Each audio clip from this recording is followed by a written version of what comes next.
Good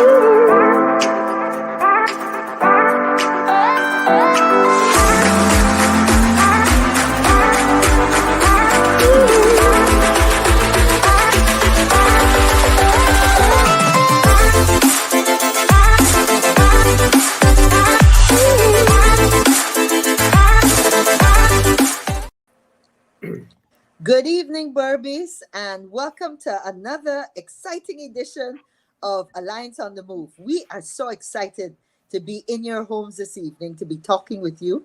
I know everybody had a lovely Easter vacation. Wasn't it good? I actually was up at my Coney, and it was great just to drive up the East Coast, spend some time there, and see all the families picnicking, flying the kites. You know, we really needed that opportunity. The weather was great. So I know we are now happy that we had a little break from this COVID situation. So, as I said, we've got an exciting program for you today. This evening, we have with us Dr. Rohan Somar. And I know just from the numbers, when Dr. Somar is with us, we have a high viewership. So he's going to give us a brief update on the COVID in the rest of the world. And then we go into a lot of topical things happening because the Region 5 and Region 6 area have been in the news a lot this week. Now, also joining me is Ricky Ramsarup, and I know you all know Ricky. Ricky is our Member of Parliament also. So, gentlemen, thanks for joining us and welcome to the program. Thank you, Kathy. Thank you, Kathy. Great. So, Dr. Somar, I know you're based in the US. We always value your information, keeping us up to date. So, the first thing we wanted to do was really get a sense of where we are with COVID. We were a little worried because a week ago we were hearing that China was locking down again, and there were cases there. And I have to admit, Dr. Somar, a lot of people in Guyana have taken their masks off. As I said to you, we had a good Easter, but I must admit I was a little worried when I saw photographs of some of our big shows at the stadium and also at National Park. And the majority of people had no mask on. So, Doc, Yes. tell us a bit, give us a brief update on COVID. Absolutely, Kathy. Thanks again for having me on, and good evening to everyone and all those who are in audience view of the dispatch. Before I give you guys an update on COVID, I want to let you guys know that we all are exhausted. We're tired. We're fed up. Our patients are all gone with COVID. We've been dealing with this for the last 2 years plus now, and it's still around. So I think it's very important that where we are right now, that we spend a few minutes reflecting on what this thing is doing to us on this planet. So some quick numbers. Globally, since this pandemic started, it has infected over 510 million people on the planet. It has killed almost 6,200,000 people on the planet. The U.S. alone, over 90 million infected, close to 1 million deaths. Guyana, you guys are on the luckier, lighter side. You had about 64,000 cases and about 1,228 deaths. Now, all those numbers, just to give you a sense, are probably grossly the reality because they are the only reported case. The actual case is probably a multiple of that, 3, 4, 5, pick a number, multiple, and that's the dealing with. Now, what's happening with COVID currently in the Americas, North and South America, we are sort of like at the tail end of the latest wave. And that's what we see happening in different parts of the world. COVID is now spinning throughout the planet in waves, different location with different severities. Now, what we see happening, the wave that we just are on the tail end of, is from the variant, the Omicron BA2 variant. So like a sister of the original Omicron. Now, this variant is about 1.5 times more infectious than the original Omicron, and about 30 times more infection than Delta and the previous strains. But the good news is it is not as deadly. It is not as lethal as Delta. So while it causes infection and disease and sickness, they don't tend to be on the more severe side for those who are vaccinated and boosted. I want to repeat that. The infection is more, the virus, this strain is more infectious, but will tend to have milder disease, mostly a runny nose, a sore throat, itchy eyes, and myalgias, aches, and so on, if you're vaccinated and boosted. If, however, you're not vaccinated or been vaccinated with an ineffective vaccine, such as, I know this was used widely in Guyana initially, vaccine made by the Chinese as well as the Russian, they are ineffective vaccines. So folks who receive those vaccines can pretty much um, um, think of themselves as not being protected at all. We've seen those vaccine results borne out subsequent to the initial dispatch. So while this virus, as I mentioned, is more infectious, is not as lethal, and we are in a descending trend of this wave. Now, we're in a good place currently, but what we need to be aware of is what's happening in different parts of the planet right now as we speak. Kathy had mentioned China. China is almost like ground zero with their wave now. And as a result, several major cities, Shanghai, Xinjiang, and a whole host of other cities, actually massive total lockdown. You're talking millions of people, for example, that's on forced lockdown with very strict um, um, um, um, um, guidelines, wherein their doors are locked from outside, their compounds are locked, food are delivered intermittently by to a local station, and folks by different apartments take turn going to just get their food and back in. Some of their windows are even locked, so that's a hard lockdown, if you will. And one of the reasons why they are getting their massive wave now was their population was vaccinated with the Chinese vaccine primarily, and we know that didn't work. So essentially, the virus is plowing through that population as a de novo virus, if you will. And now, what we worry about that is while they're going through their phase, when we learn that when we give this virus enough time and space to infect the local population, it will mutate. And we're concerned that the mutation to come out of this Chinese experience likely will be a new virus, need to be treated as a new virus, if you will. So, with that said, and it's also happening in different parts of the world. China is mostly affected profoundly right now. With that said, this is the most important thing. Now that we have some breathing room, if you will, our infection rate in North and South America is on the lower end, and the wave is dwindling down. I think this is a perfect opportunity for us, yes, to take a sigh of relief that we're in a better place, but do not let your guards down. Take this time to get yourself properly vaccinated to prepare yourself for the next wave. Because as these wave comes, they come with different degree of infectivity and lethality.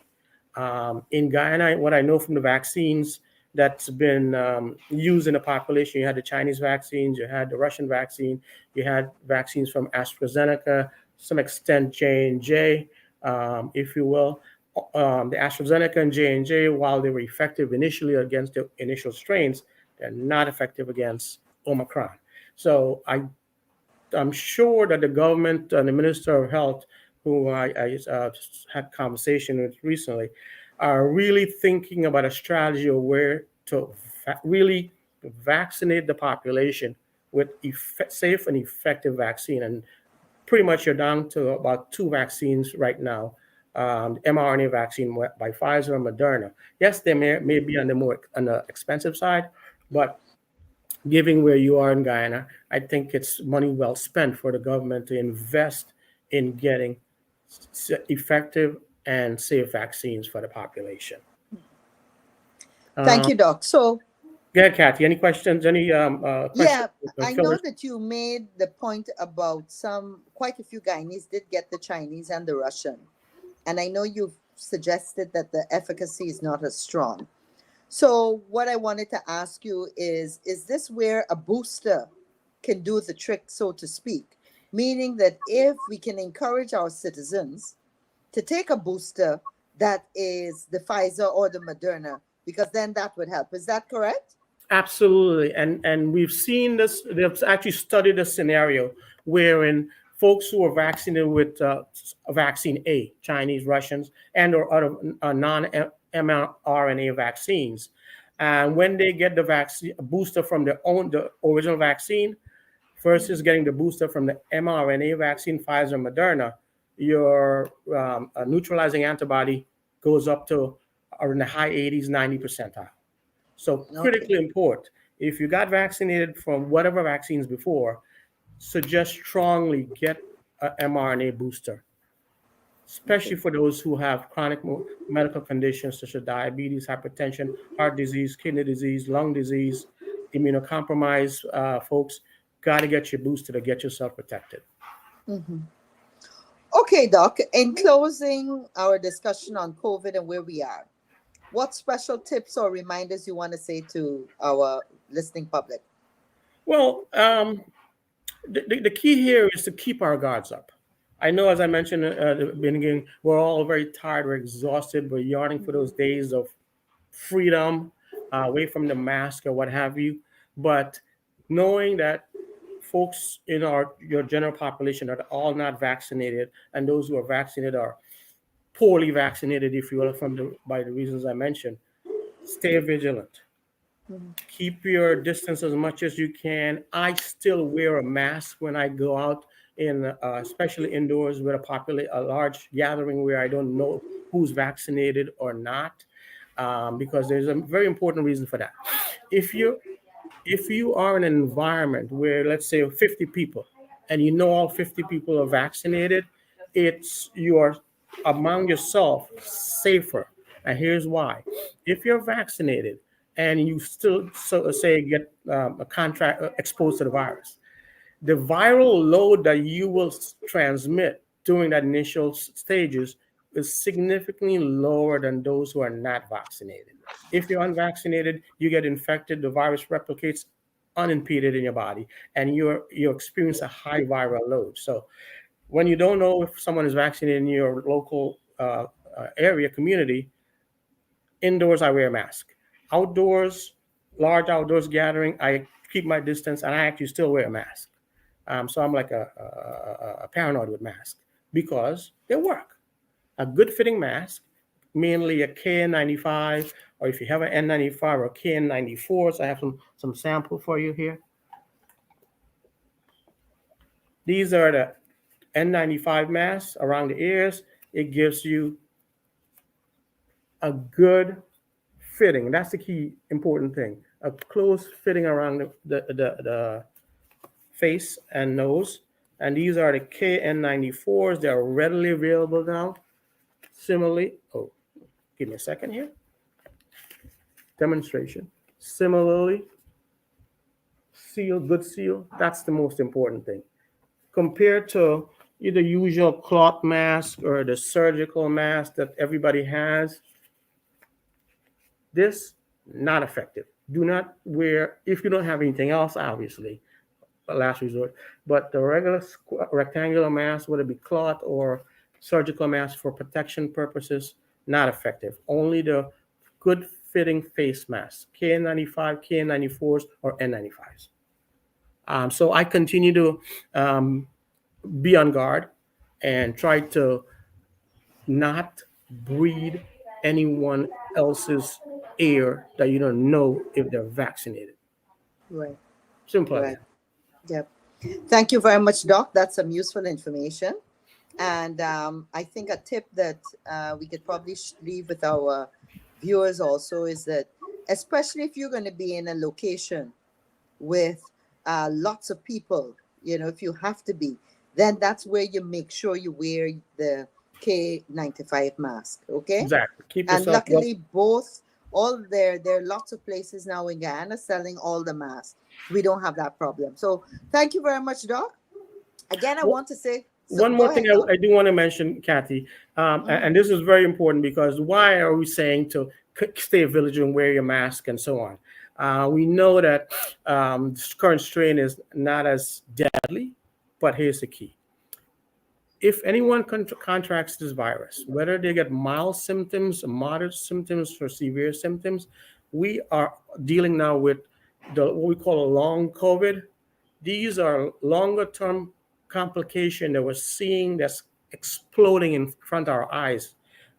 Anything ranging from advancing your heart disease, kidney disease, lung disease, neurological disorders, psychiatric disorders, you name the kind of systemic disorders human beings are likely to have.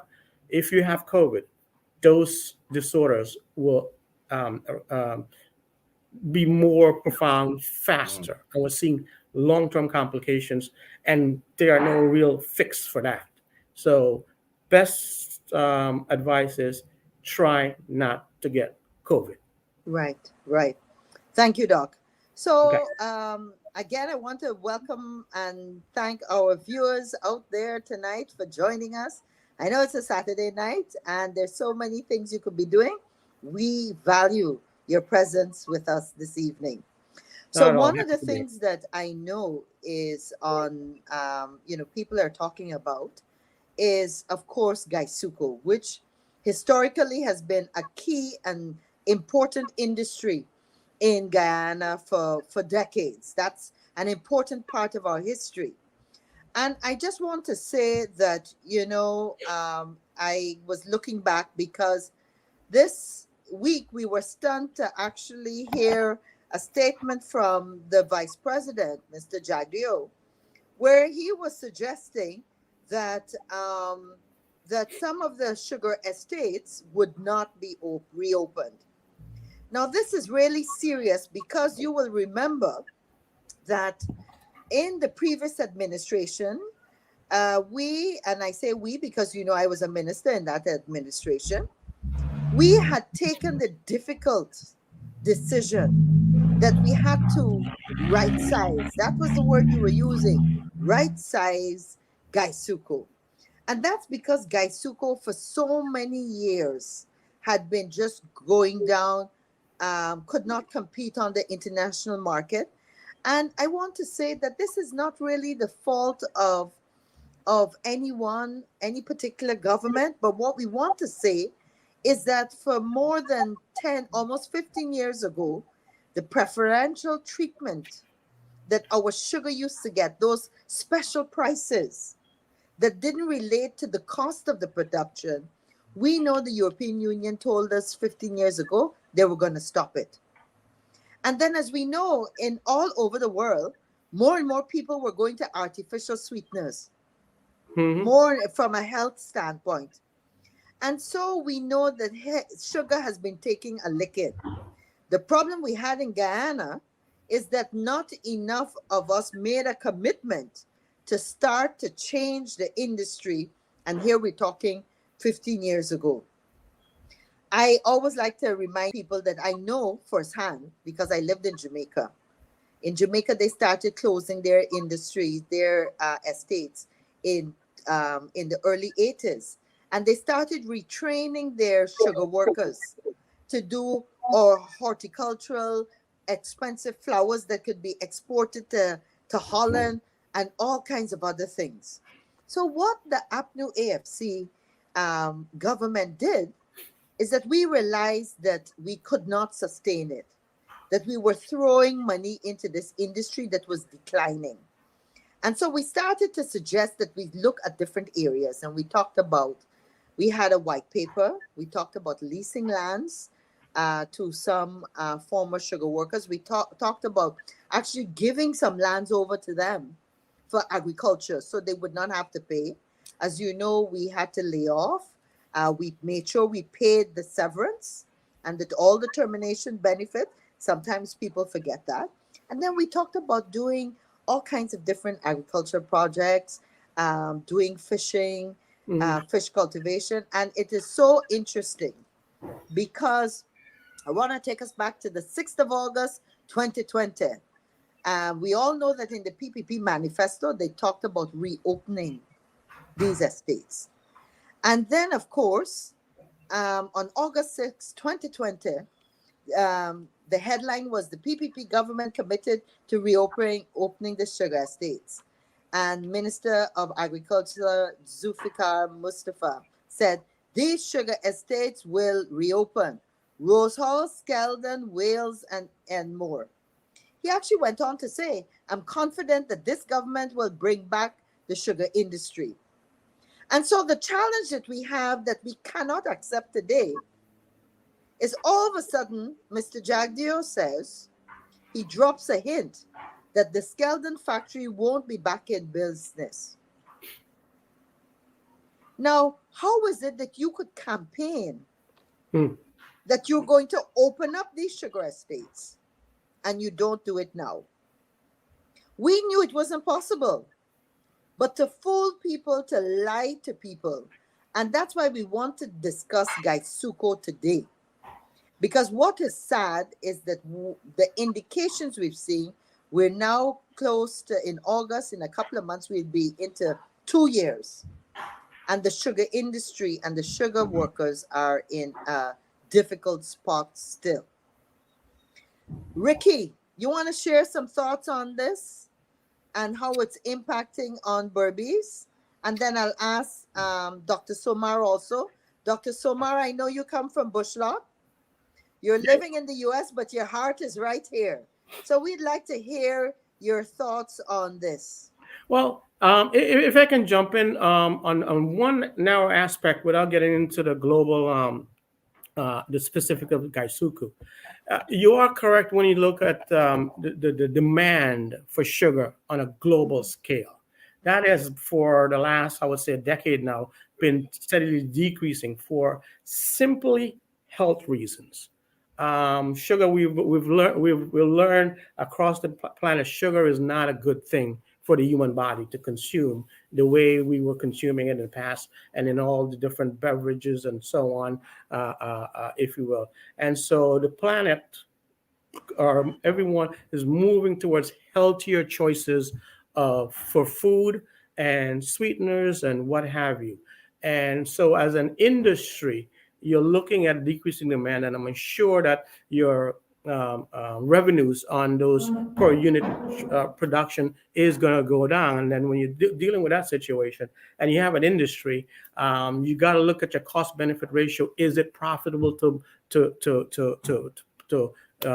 produce sugar and plant sugar cane in a Guyanese construct? I'm sure those the wiser people have that business case, and what we're saying, it's indeed not profitable, as it were. If not, it is a net drag to the EBITDA or the bottom line on producing sugar. So from that perspective, I would say those of us who are in position of responsibility to manage a product in agriculture, look at the right product, a product that's going to be in demand, that's healthier, and that you can fetch heavier bounties for, as opposed to emotionally tied to sugar. And I know sugar production has a long history in Guyanese culture, probably from the beginning, but we got to think pragmatically about what kind of produce we produce and to what degree, not just a raw product, get it to a finished product where you have better bang for your bucks and revenue generation. So, Ricky, did the PPP trick many of their supporters into thinking that this industry could work? Kathy, they fool, they lie, they trick, all the thing in the books you can think about, they have done to the people there. And I'm happy that the people are now seeing that what we were saying to right size the industry, it was the best option. And by right sizing industry, we were going to keep the IFLAT, the Blairmont, and the I can't remember the other one in Barbie. It was I think it was Rosigna, the three sugar estates. That was the best option that we had.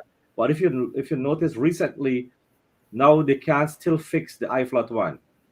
Yeah. And if you cannot bring back the Skelton there, therefore you're telling now the sugar is completely dead.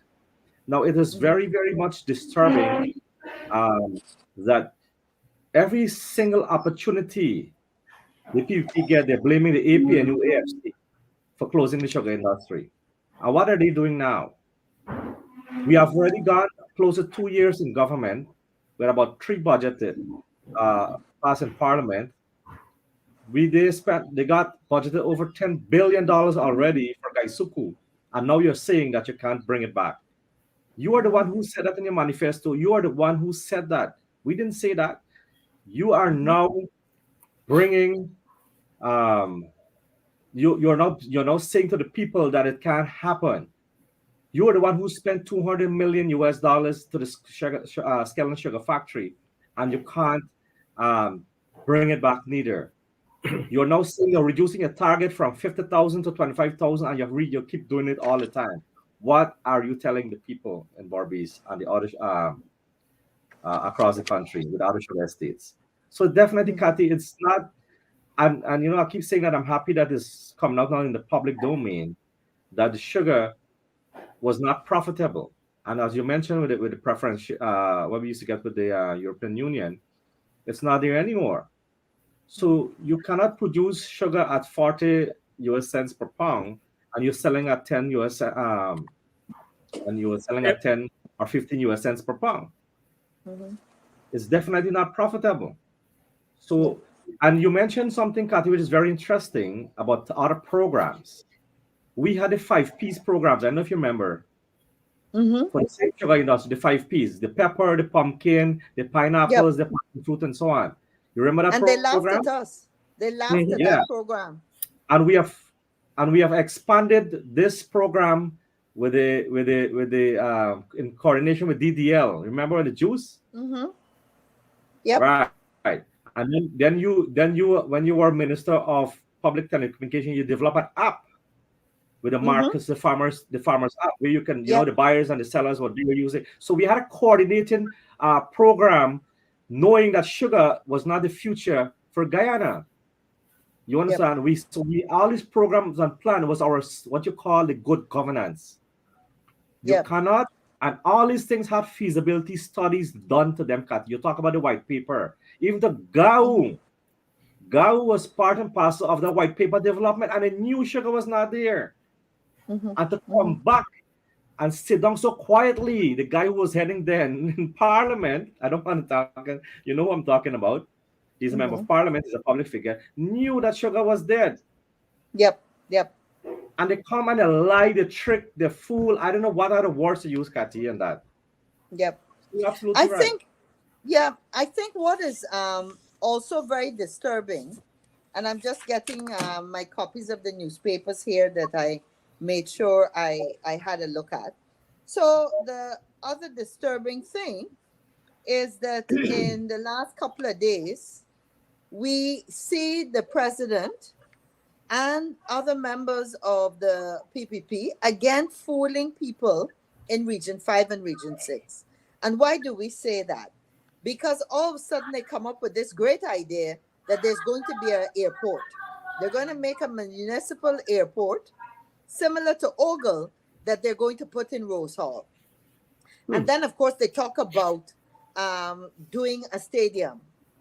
And I was so happy that just recently there was an article where someone from Berbice, an engineer, and forgive me, I forget his name right now, actually broke it down and said, how are ordinary Berbicians and people from Region 5 and 6 going to benefit? So let's examine the whole concept of the airport. Now, Ricky, it's important for us to remember too that it was the APNU AFC that subsidized the rates on the bridge. Because you Mhm. remember, they wanted to charge up to $10,000 for a heavy duty vehicle to Hmm. cross the bridge. And for an ordinary car, they were talking about charging 4,000. And you remember we had to subsidize it as an Right. Correct. administration. And that is because, unfortunately, a lot of the NIS money went into the bridge. So every time we think and we worry about if NIS is going to collapse and if we can get our benefits when we retire, that is still an ongoing problem.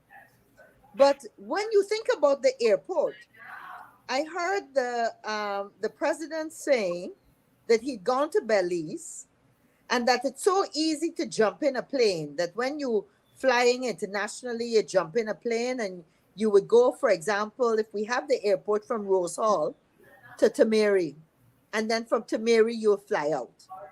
But what is the Mm. reality of that? People would Kathy, know that a busy location like Lethem and mm, most of these places that you travel to, one way to Lethem right now is $49,000. So even we know that even if the cost of that flight from Rose Hall to Mary, even if the cost of that flight comes in at 25,000, it still is well over $100 that you would be adding to your ticket price to travel overseas. So what we're trying to show you is that initiatives like this will benefit the guys that have money already, that instead of taking the 3 hour drive, gonna fly in and fly out. And we know who the people are that are going to fly in and fly out. I want to ask the viewers and listeners, if you really think that your grandmother and your child or you are going to be able to pay over maybe between $100 to $200 to fly that leg. And therefore, again, as we see with the PPP, a lot of the benefits are not going to the ordinary people. Ricky, would you like to comment on that? This whole airport idea. so there's a number of projects that you mentioned for Barbies, and I want to put it in this context that it is not, and you talked about the manifesto earlier. These are not manifesto promises. So they are running from their manifesto promises, which included Gaisuku reopening back, which include 50,000 jobs that we saw in the editorial for the Starbucks News, and they're Yep. promising part-time jobs. Now you're going to put the Yep. hemp, you're going to put the stadium, you're going to put the shopping mall, you're going to put the airport, and your track records. If you listen, if you read recently by Anna Golsaran that reported, which we were talking all Mm-hmm. the time about the Mm-hmm. field project, and there are about 6 field projects of them that is there. But yet you're Yep. going to talk about 4 additional projects of Barbie. So let me talk about this 6 field projects. You got the Skeleton Sugar Factory. You have Mm-hmm. the Cheritigan 200, expansion, 217 million US. 200 million I US. have the document here from an Anand Gulsaran. Goes around. And you have a Cheritigan International Airport expansion. That's Mm-hmm. 138 million US dollars. Mm-hmm. You got the The specialty loan, hospital. actually, the loan for that, according to Anand Gulsaran, was 825 million US. Correct. Correct. And Well, then you have, one. Sorry. Yes, you're correct. right, 126. My mistake. right. And then you have the specialty hospital, about Yep. 40+ million dollars. Then you have the Yep. Amelia Fast Hydro project. Then the one laptop per family. Then the Yep. fiber optic cable. These are Yep. 6 projects that fail. Now you're going Yep. to talk about airport. You're going to talk about stadium. You're going to talk about shopping mall. You're going to talk about the hemp, which is not that popular now unless you got a good deal with the Americans who buying a Yeah. large amount of hemp. You Yeah. understand? So I don't know this false promises in and the editorial you're talking about. They're all false promises. So I Yep. don't know where we're going, because what Mr. Goldstrand hammered is because this project don't have a feasibility study. Yeah. And Yeah. because of that, we are, who is faced with a burden here Yeah. is our children and our grandchildren. Yep. How can it be fair, Kathy? How can it be fair, and Doc, that my grandchildren is not born as yet, but they are going to be faced with a debt? Is that fair? Yep. Mr. Gulsaran said that little to nothing was achieved, but Correct. the country was saddled with debt. Debt. Correct. Yeah, Absolutely correct. significant debt now. And that's one of the things that, we've been screaming and shouting about as an opposition, and we get all this bad name and cuss down for. Oh And yes. that's why I Oh yes. wanted us in this program to look at this. And I wanted to say to the viewer, you have to think for yourself. You have the opportunity to access a lot of information. And we want you, just from what the about turn that is being done with these estates that are not going to be reopened, you have to now start taking what the PPPC says with a grain of salt. Because as Ricky says, we haven't heard about any feasibility study for the hemp. We haven't even heard about how you're going to train the people. In that case, if you mention that, tell us a bit about the training program you're going to do so the farmers in Berbice, in Region 5 and Region 6, could get training in hand. Let's hear what the other projects are going to be. Ricky, you mentioned that app that we had done. Since we have, in the last 2 years, I have not heard one They're gone. discussion about that app. They're And that gone. app was developed so that, as you know, we went to Berbice, we went to other parts of the region, and we did presentation. We did a fabulous presentation at number 47. And what we had done is set it up in such a way that we were going to train the farmers. So if a farmer, that app allowed a farmer to connect with a buyer that could be locally or overseas. So when Mia Motley says that we must be the food, the bread basket of the Caribbean, we know that. But farmers need assistance in ensuring that they have a market. And that's where that app was going to be like an Amazon, where everybody that had produce would be able to list. I got 100 pounds of plantain every year or every month. And then somebody overseas in Barbados who always complaining, for example, or even somebody here locally could contact that farmer on the app and say, hey, I want to take 50,000 pounds, 50 pounds or whatever of your plantain or whatever. That has not happened. You know, I have to say, let me push in this. And this is where, as a country, I am worried that what we do is that we become very stupid when we change governments. And that's the difference between us and a place like Barbados. In Barbados, we have they have a national plan and it continues, Correct. regardless of who the government is, right? Mhm. I just came back from the Rupununi. Ricky, we had spent close to $2 million refurbishing just outside of when you cross over Kurbakari and just Bukari. outside of Irakrama and Fairview. Mm. We refurbished a whole bank of solar panels that were there. We refurbished it, we got it working, and people in the community, including the police, at that point had free government internet. Right. Imagine I pass through there, it's not working. It's overgrown with vines. Hmm. And the people in the community, I saw a little old lady that said to me, Minister,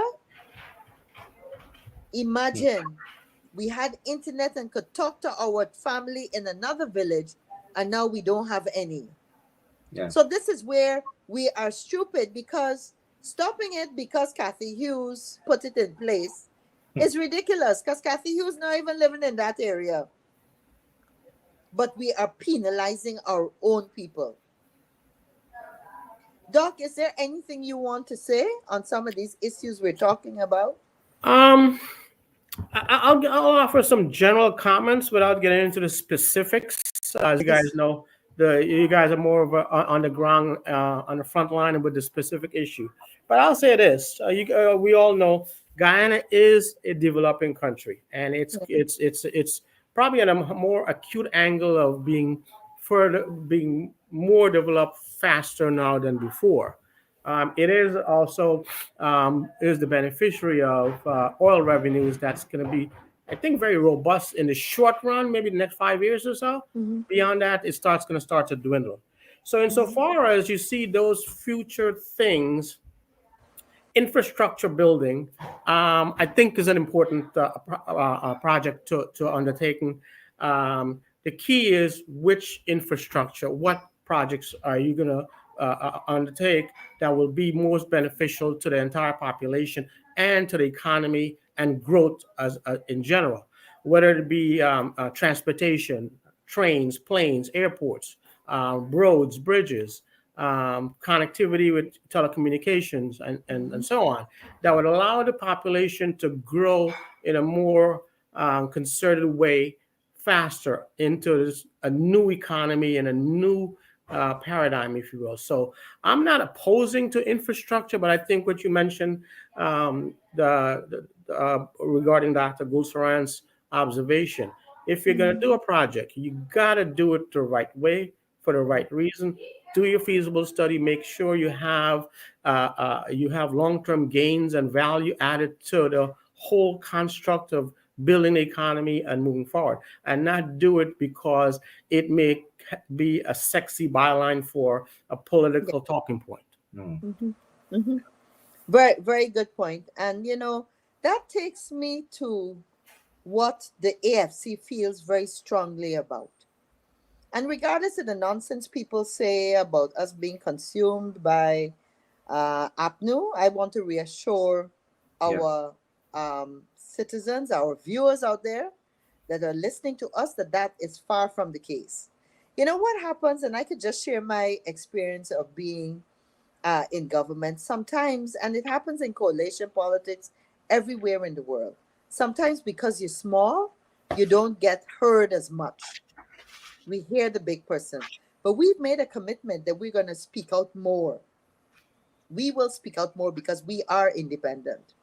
And one of the things that AFC feels very strongly about, and if you look at our speeches in the parliament, when the PPP were forcing down our throats in parliament, 607 million US dollars of the oil money into projects.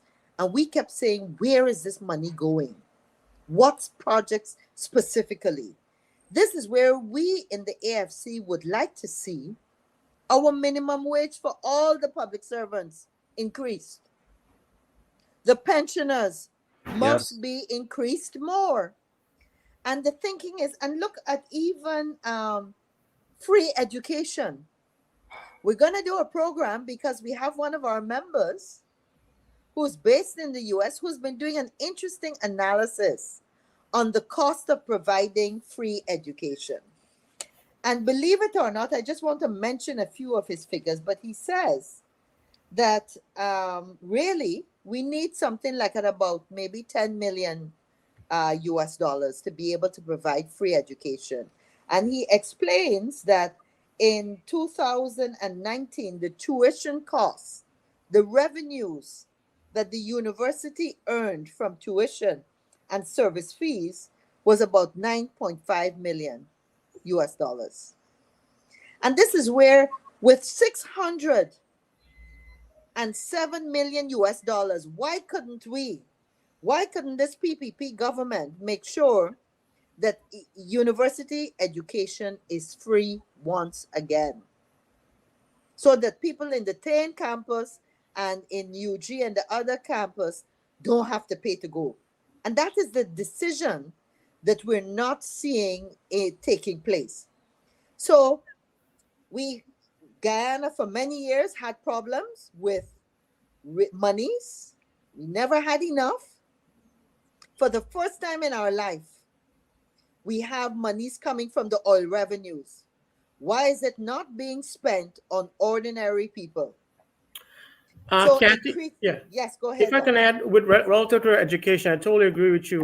Given where we are with revenues, royalties coming in from oil, that a very wise place to spend that money, invest in your Mm-hmm. population, invest in the future of your children, not only in academic education, the university, as you mentioned, but I would strongly add we include technical schools, skills training, Yep. Hmm. because training, education, and training goes hand in hand. You can't have Yep. one without the other. Literally, put you a couple of years behind. So, Yep. trading technical schools should be, in my view, equally emphasis placed on showing that service line up as academia. Mhm. We Yeah. in the AFC, have been advocating that the Mhm. toll on the Berbice Bridge be reduced. If the president is going to talk about the transformation of the region and all the up and down and traffic that's going to be coming there, what are you doing for the people of Berbice? We provided the subsidy. You can do better now. Exactly. You can And do Kathy, better. You can Kathy, reduce it. Reduce the cost even more. Yes, Ricky.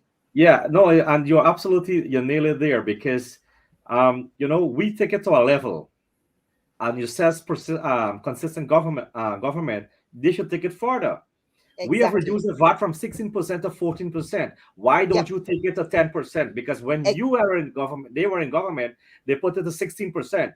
And when they do yep. the analysis, in 6 months, they made the target that they want to make, and it still remains 16% VAT on the people of this country. And you're talking Yep. about removing the little petty VAT on water, electricity bill, and so on.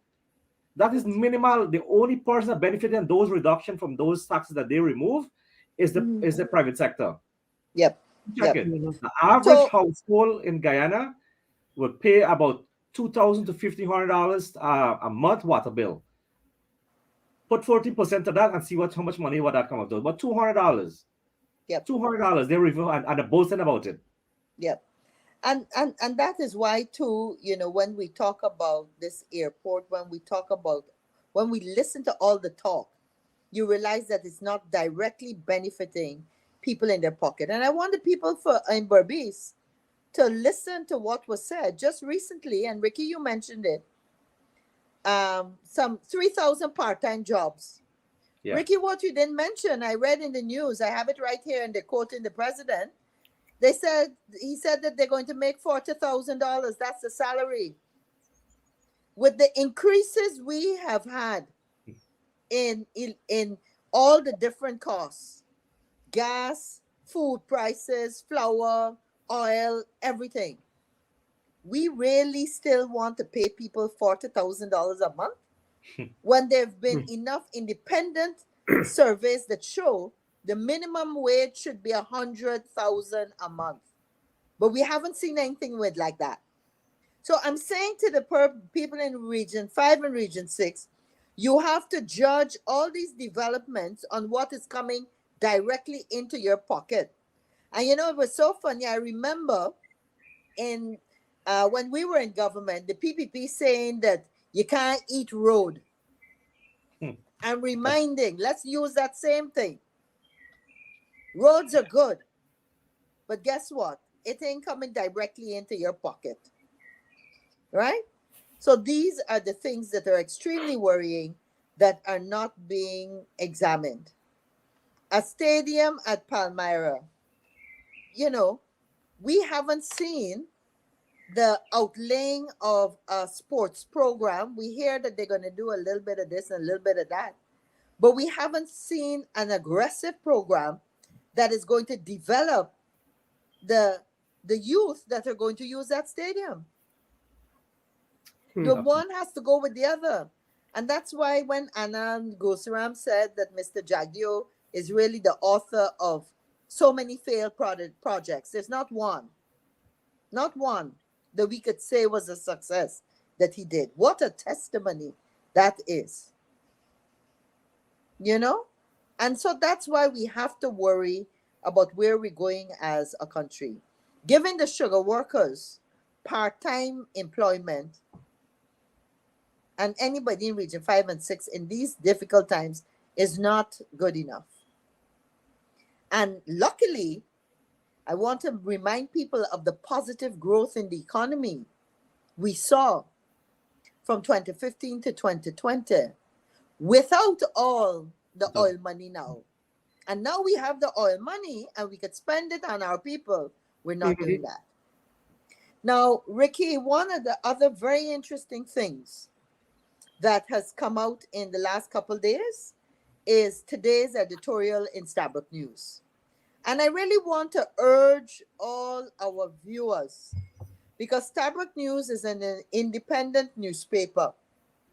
I know when you hear the APNU or the AFC speak, they automatically can say, "Oh Lord, is the opposition complaining and they ain't doing anything." But just what we are saying is being reported by independent people, independent agencies. So, Ricky, can we tell us a bit about that editorial? What were some of the points? Of course, I can come in, and of course, Dr. Somar, it's always great to have you. Feel free to jump in anytime. So, Ricky. You know, I recall on many, many occasions that Mr. Ramjatan to speak about a democratic government. Mhm. You can win a fair and free election, but you will not be a democratic government. You understand? That's simple. The editorial, and this was a beautiful later, quite very, very beautifully. And it focused on three main pillars. Is they talk about the inclusionary government or democracy, and they talk about the transparency Transparency. and accountability. Right? That's the Mhm. three main pillars, and they put it so way that it shows the different things that we're talking about, the projects and the promises, the manifesto promises, and then now those what we're talking about with the stadium and the airport and so on. They bring it into these things and try to get the people so it's like a senseless direction. You don't know exactly where they're going. So every day, Yeah. like they wake up, they come up with a different project. So the editorial talk about the failure of the government to install a new petroleum commission bill. Mhm. You understand? Which they promise, Mhm. and they up to now they have not done that. Look how many the procurement commission. If we don't force them to do certain things, they don't do it. So Kathy, they're going to change up the entire Natural Resources Fund Act that we Yep. established in 2019, and the Mhm. list goes on and on and on. So it's clearly the editorial. They did a very excellent piece to summarize in the 2 years, close to 2 years in government, what the PP is doing.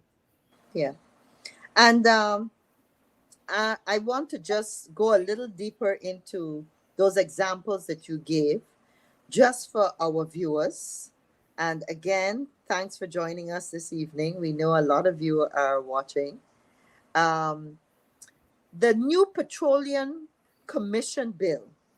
We want our viewers to know that President Ali, in August of 2020, said that the commission is to be established, and this is a quote, to ensure that the oil and gas sector is not subjected to undue political interference.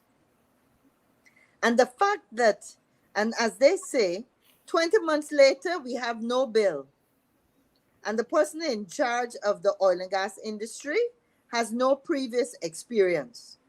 And so when we talk about local content, and this is where Dr. Somar mentioned the importance of technical training schools. Hmm. We want local content, but we should be giving free places Mhm. for all our students to attend those technical training schools, because we know we don't have the skills, and we want your son or your daughter to be able to get the skills, welding, whatever the industry demands. But I know that in some areas, you still have to pay. Your parent has to find the transportation for you to go, maybe your tools if you need that, and also for you the fees to participate. And that's why we have to think outside the box. And this That's is where right. I think the AFC has a tremendous strength, that we have to start Mhm. rebuilding and pushing again. Because we, as you remember, in 2011, with our commitment to agitating, to coming up with ideas, we drove that parliament in 2011. Things couldn't happen because our small 7 seats became critical to either side, you know? And I want to reassure people that's where we're headed. You Yeah. mentioned, for example, the Natural Resource Fund and that act that was passed in the most vilest of ways. A system that had more than 20 people managing and overviewing. And we're now down to 7 people. And those people under our version were coming from the private sector, the politicians, the media, civil society, Religious the group. churches, all Mhm. over, a Mhm. representation of Guyana. And now we have something where the PPPC government is controlling everything. Mhm. Because guess what? They even chose the person that's supposed to represent the opposition. Now, if you say you're going to have a representative that comes from the opposition, and this relates to the state boards, which relates to the transparency and the accountability issue, it is clear that they have things that they're going to continue to do, and they don't want people to be able to see it. Because if not, you would say on all the state boards, opposition, you select whoever you want. And we would have our representatives on the state boards. That doesn't happen right now. We do not have our person. We had put Dr. Vince Adams, who's been on this program, who's very well qualified. And as is being said, imagine Dr. Vince Adams was hired and worked for the US government, but he's not good enough to work in Guyana, his own original home, for the Guyanese government. We pitch him out. And this is why, again, so many people have concerns about the integrity and how the money is going to be spent and the development of our oil industry. I want to remind people, and maybe Ricky and Dr. Somar, you may not know, but under the APNU administration, we actually told Exxon that they must meet independently with the PPPC when they were in opposition, because we felt that this oil belongs to Guyana, and we Mhm. have to get to a stage where we all work together for Guyana. We can have a competition called an election every 5 years, but at the end of the day, anybody could be in the seat of the government, and therefore they must know what is going on with the Right. industry. Exxon used to meet with Mr. Barrett Jagdeo. Not once have they reciprocated and said, as government today, to Exxon, make sure you speak with the opposition. Invite them and let them see your plans, what you're doing. And that's why we know for sure that they're not supporters of transparency and the Inclusion. accountability aspect. The Public Procurement Commission, Ricky, again, you mentioned that. That's another thing that Mhm. has not been established again. The act was passed in 2003. Nothing was done until 2016 when the government, the APNU government and AFC came into being and said, put this in place. And then it ended in February of 2021. We have all these big contracts, hundreds of millions of dollars, nobody to oversee Yeah. that we're being fair, that everybody can get a slice of it. And then we have the Teaching Service Commission, Judicial Service Commission, and those, we know we have a lot of judges and magistrates that need to be appointed. We have our chancellor and our chief justice that are still acting. That's been in the news recently.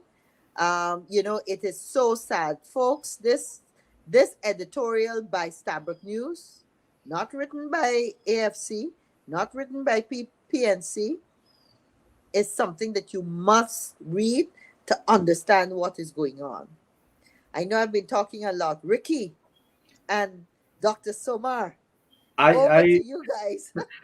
Kathy, I wanted to mention something very important in the light of this development of our oil industry, and where many of our businessmen and the investors that are coming into this country are so concerned. And I've been on the ground, and I've been at the office and receiving a lot of complaints. We're talking about this crime and the security of our country, and with this, and there's an influx of the Venezuelans here, and you know what's going to happen, and extrajudicial killings and all these things, and the trust, and if you follow what's going on in the police force, and the system of not having that PSC also, again, the Yep, police are commission.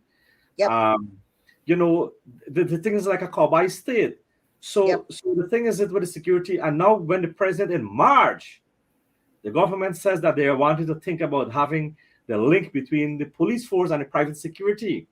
Yeah. As a former PA to Mr. Ramjatan, that when we were in the public security, I don't know if you, I think you can recall this also, Kathy, that we have the Parliamentary Subcommittee of Public Security. Oh yes, that's right. 20 months yet when we were, and they have not resurrect that committee in Parliament. Yep. So we Yep. cannot scrutinize who is getting firearm, who is not getting firearm, and there's Yep. so many security. So if you're gonna, the credibility, so that's what the committee supposed to be doing, to Yeah. scrutinize what's happening in terms of the security company. Now, we Now, had, Ricky, I hate to interrupt, but I'm getting messages and calls that we're out of time. right.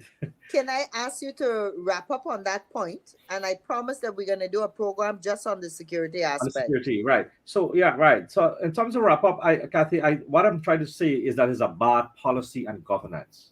Yep. You cannot Yep. have the private security involved in the police work. Likewise, Yep. the CPG, the Community Policing Group, likewise, and if you recall, Kathy, in Parliament, they set up what you call a regional policing committee groups. Yeah. Yep. What are you doing? What are you telling us? It is scary. Yep. So I think myself- that's a good point. That's a good point for me to interrupt and say, you Yeah. said, Ricky, what are they telling us? And I think that's the crux of our program tonight. You have to listen carefully to what they're telling you. I want to say that to the viewers. Listen carefully to what they're telling you. Go below the surface and say, is this going to put more money in my pocket?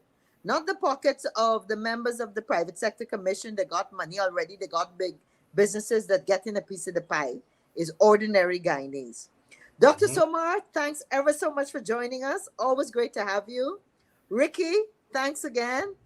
Ladies and gentlemen, have a good, safe, successful weekend. And the week coming, I think we've been hearing there's going to be a lot of rain. So you guys look after your animals. Take precautions in case there's flooding. And I want to say, I'm Kathy Hughes. Thanks for joining us. Stay safe. God bless everybody. Thanks for having me, Thank you. Kathy. Good night, You're everybody. welcome. Thank you, guys. Take care.